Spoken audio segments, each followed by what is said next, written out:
How could a woman who lit up Hollywood, whose laughter defined an era, feel so utterly alone? Diane Keaton was the queen of charm, the heart of films like Annie Hall and The Godfather, adored by millions for her quirky grace. But behind those iconic glasses and that infectious smile hid a truth no one saw coming. A truth her daughter Dexter uncovered in a worn notebook tucked away in Diane's study. A secret that would unravel the mystery of a legend who gave the world everything but kept her deepest pain hidden. What was in those pages, and why did it change everything? Before Diane Keaton was a name that lit up marquees, she was just Diane Hall, a girl growing up in a Los Angeles where dreams were big, but rules were bigger. Born in 1946, her world was shaped by a strict architect father who thought discipline was the only kind of love, and a mother, once a beauty queen, who faded into the quiet of domestic life. Young Diane learned early how to smile through a breaking heart, a skill that would later define her on screen. But beneath that polished exterior, she made a fierce promise to herself. She'd never settle for a life that looked perfect, but felt hollow. At 20, with nothing but a suitcase and a stubborn spark, she boarded a bus to New York City, leaving behind the sunshine and the rules. In a bold act of defiance, she dropped her last name, Hall, and took her mother's maiden name, Keaton, a tribute and a rebellion all at once. New York was no fairy tale. It was cold, gritty, and unforgiving, with a tiny apartment where the heater barely worked and the walls cracked like her doubts. Diane waited tables by day, auditioned by night, and scribbled monologues on napkins, fueled by tea and hope. She was a dreamer in a city that chewed up dreamers, but she refused to break. That fire in her gut? It was about to ignite something no one saw coming. But what pushed her to keep going when the world told her to give up? New York didn't hand Diane Keaton fame. It made her fight for it. Barefoot and terrified, she stepped onto the Broadway stage in 1968 for Hair, the musical that shocked the world with its raw energy. At 22, she wasn't the polished starlet Hollywood craved. She was a quirky dreamer with a laugh that could stop traffic. That role changed everything. Suddenly, directors saw her awkwardness as magic, a charm that made audiences lean in. By 1972, she was Connie Corleone in The Godfather, stealing scenes in a film that became a legend. Her mix of vulnerability and wit turned heads, but it was Annie Hall in 1977 that made her a household name. Diane became the girl everyone wanted to be, effortlessly smart, unapologetically herself. Yet behind the spotlight, the pressure was crushing. She memorized scripts until dawn, rewrote lines in her head, and lived in fear that one wrong move would erase it all. "I don't rest," she once confessed, "because if I stop, it might disappear." The world saw a star. Diane saw a tightrope. She turned her quirks into art, but at what cost? Something was brewing in her heart that no one, not even her closest friends, could see. After Diane's light faded, her daughter Dexter found something that stopped her cold. A worn leather notebook, tied with a silver ribbon, hidden beneath a stack of old scripts in her mother's Brentwood study. The pages smelled faintly of jasmine, as if Diane's spirit lingered in the ink. Dexter hesitated, her fingers trembling, knowing this was no ordinary diary. On the first page, a single line in her mother's handwriting broke the silence. "I loved him with everything I had." Below it, one letter repeated like a heartbeat. Elle fans have whispered it might be Al Pacino, her co-star and rumored flame, but Dexter never confirmed it. The notebook wasn't the voice of a Hollywood icon. It was Diane, raw and unguarded, pouring out a love story the world never knew. She wrote of stolen moments, of a man who made her laugh until the stars felt closer, but also of a longing that cut deeper than any script. Page after page, her words revealed a heart that loved fiercely but feared it wasn't enough. Could this secret explain the loneliness that haunted her, even at the height of her fame? The notebook Dexter found didn't just hold words, it held Diane Keaton's heart.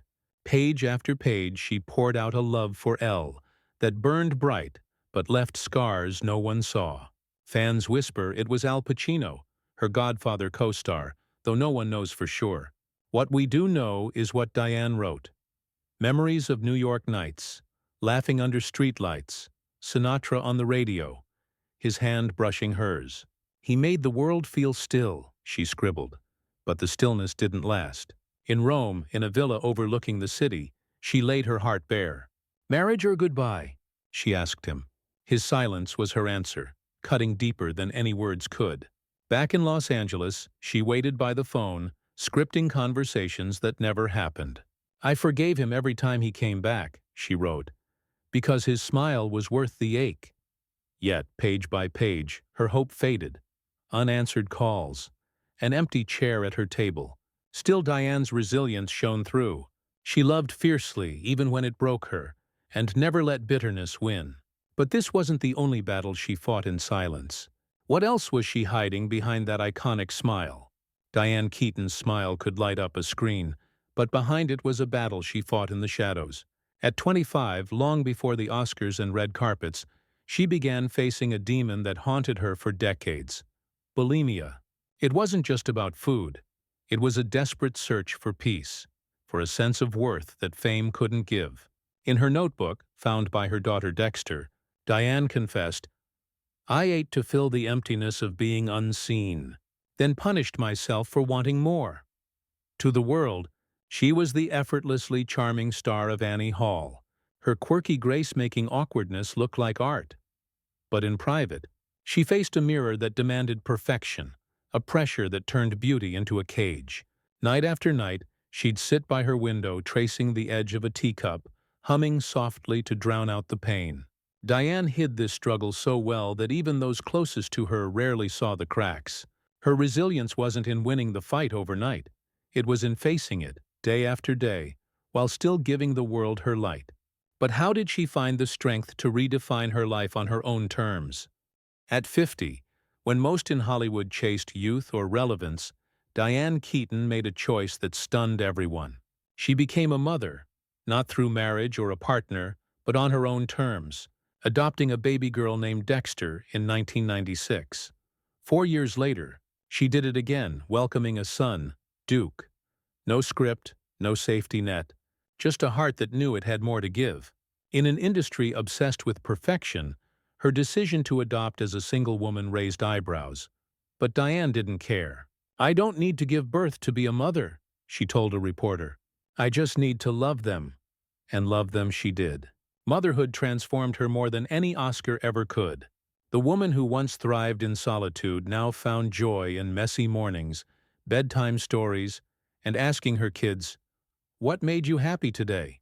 Her Brentwood home, once a quiet retreat, echoed with laughter and the chaos of family. For Dexter and Duke, she was a rock, playful, steady, and fiercely devoted. Yet even as she built this new world, a quiet shadow lingered from her past. What was the final chapter of her story? In her final months, Diane Keaton found solace in the Brentwood home she'd filled with light and memories. The wide windows let in the scent of jasmine, and old jazz records spun softly as she sat wrapped in her favorite wool shawl. Dexter and Duke were by her side, brewing her morning tea, reading the newspaper aloud, and sharing quiet moments that felt like love itself. The world outside mourned a fading legend, but inside there were no cameras, just family. Yet, one silence stung deeper than the rest. L, the man who filled her notebook's pages, never called, never came, never said goodbye. Fans speculate it was Al Pacino, but Dexter only said her mother carried that ache without bitterness, choosing grace over regret. As her strength faded, Diane faced it with the same quiet courage that defined her life. On October 11th, dawn painted Brentwood gold. Diane sat in her armchair, a half-finished cup of tea beside her, glasses resting on an open journal. There was no pain, just peace. She slipped away, a soft smile on her face, as if she'd finally found the light she'd always chased. But what did she leave behind for the world to hold on to? Diane Keaton's legacy isn't just in the Oscars or the iconic roles that made her a legend. It's in the way she faced a world that demanded perfection and chose authenticity instead. From a gritty New York stage to Hollywood's brightest lights, she turned vulnerability into art, battled silent demons, and loved with a heart that never stopped giving, even when it broke. Her notebook revealed a woman who carried unrequited love. Her home echoed with the laughter of her children, and her quiet strength outshone any spotlight. Diane built a life of resilience, crafting beauty from pain, whether restoring old houses or raising Dexter and Duke. Did Diane Keaton's light shine brightest in her quiet moments?